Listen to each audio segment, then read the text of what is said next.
On the 20th of September 2001, former President of United States of America, George Bush, declared what became known as the War on Terror on Iraq and Afghanistan, stating that, I quote, "It will not end until every terrorist group of global reach has been found, stopped, and defeated."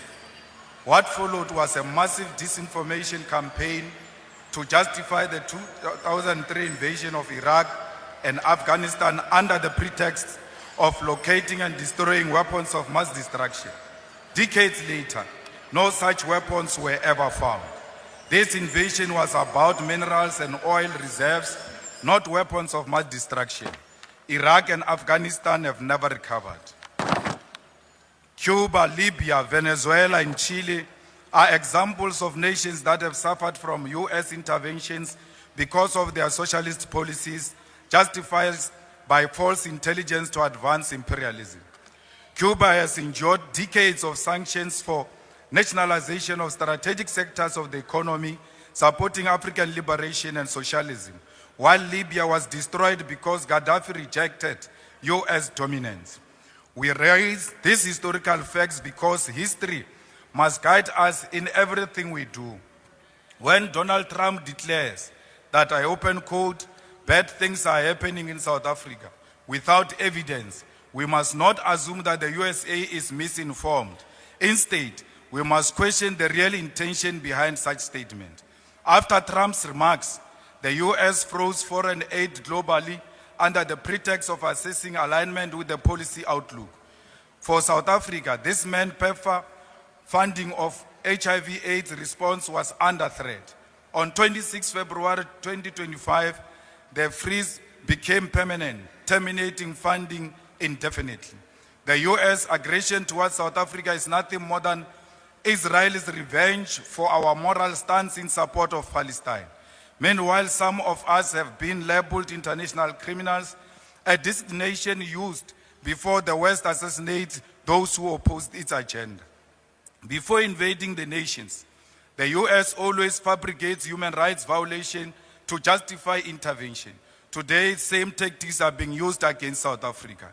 The growing calls by right-wing groups for foreign funding to establish independent states and to be armed by foreign interests must be recognized as part of a broader plan.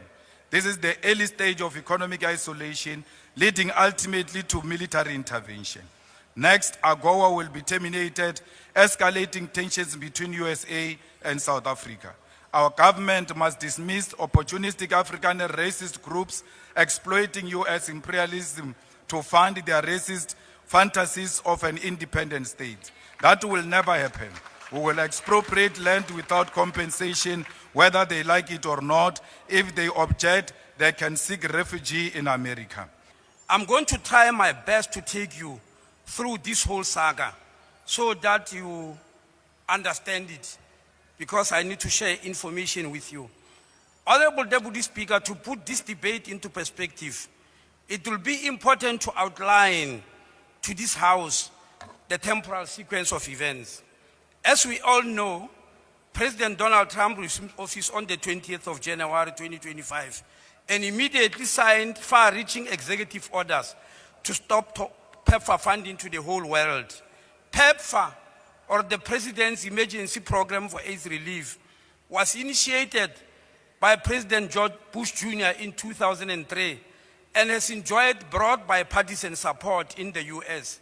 That means it was supported by both the Republicans and the Democrats alike. Now, what is the PEPFAR's involvement in our country? South Africa has an estimated 7.8 million people who are infected with HIV. Out of the 7.8 million, a total of 5.5 million are on antiretroviral treatment.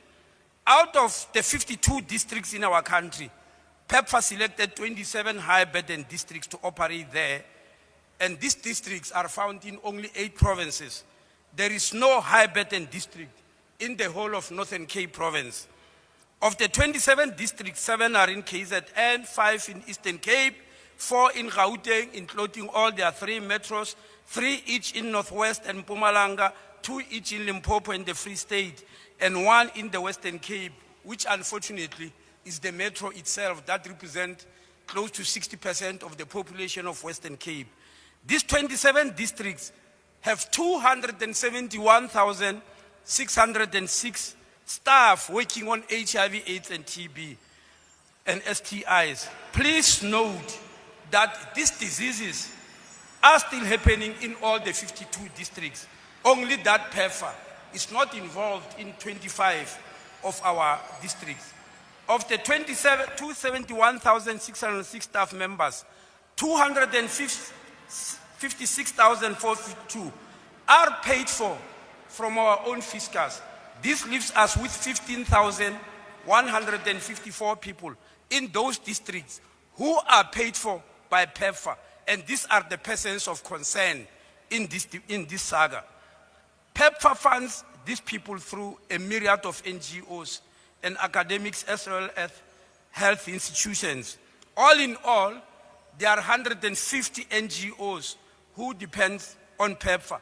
39 of them are principal implementing agents, and the remaining are subcontracted to the 39. ARV acquisition. I want to make it clear to the House that our own government buys ARVs to the tune of 90% of all the needed ARVs. We buy them. The remaining 10% is paid for by Global Fund, which was also established 2 decades ago to fight HIV, AIDS, and malaria in the whole world. And coincidentally, our own Deputy Minister of Health, Dr. Joe Pasha, is a member of the International Board of this Global Fund. He was appointed last year. So Pepa funds only salaries and operational costs. ARVs are bought by us and the Global Fund. I teach my kids. I said to my kids always, most people don't live with reality. I said, if you want to be successful, look at your reality, not perception.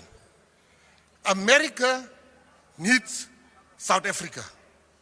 South Africa needs America. If we don't work together, both of us shall lose, but South Africa shall lose more.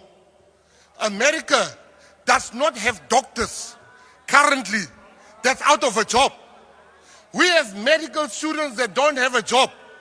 Worse Pepa, without Pepa, it shall be worse. People are going to die. HIV/AIDS is going to kill our people. I am coming here today. If you hate America, that's fine. If you think this is about Donald Trump, that's even fine. But this is not about Donald Trump. This is about the 230,000 people that will be out of a job. This is about the people that will be dying. I'm not here. I don't care what you feel. So to South Africans, come here with a plan. Don't hi me here. You have medical aid. You have free medical aid. You have free state medical aid. You come here. Hi. I'm talking for the people with no medical aid. All the people in this tent have medical aid. And the ones that run to America, I want to warn you, we have a Minister of International Affairs. We have a president. The reason why you're not posting the pictures of your American stay, because you met the janitors, you met the people there at this gate. Show us who you met. So I want to say to South Africa, let's be calm. Let's fix our relationship. You talk about BRICS. Russia, rightly so. Russia jumped to the opportunity to restore the relationship with America. India was the first visit that happened, was India. Don't come here. The world is going right. You want to go this way. We need each other. So I want to say to South Africans, you can howl as much as you like. At the moment, we can't even give our doctors a job. The United States administration's recent decision to suspend aid to South Africa, citing our sovereign stance on land reform and our legal challenge taking Israel to the ICJ, where they were found guilty of genocide, is not just an economic decision. It is an act of political and economic coercion that threatens the lives and livelihoods of millions of South Africans and people around the world.